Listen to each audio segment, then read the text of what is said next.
Hello everybody. Welcome back to Tech Mastery Pro. Today I will be explaining the ultimate guide on how to take a screenshot on the iPad without a screenshot application.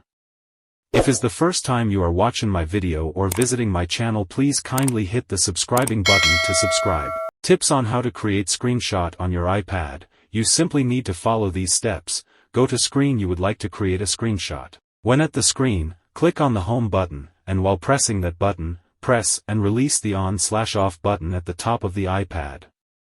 The two buttons that you need to press can be seen. Press and hold on/off button at the top of the iPad.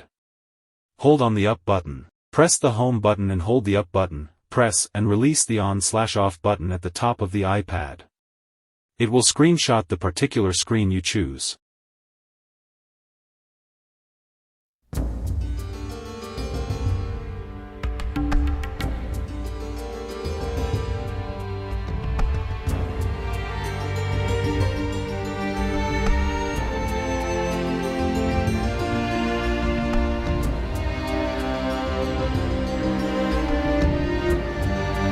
Look for Photo app on the home screen. The screenshots that you take can then be seen within the Photo app. You can zoom each screenshot you take on the home screen in the Photo app. Thanks for watching, and if you find this tips helpful, make sure subscribe to my channel for more tech tips.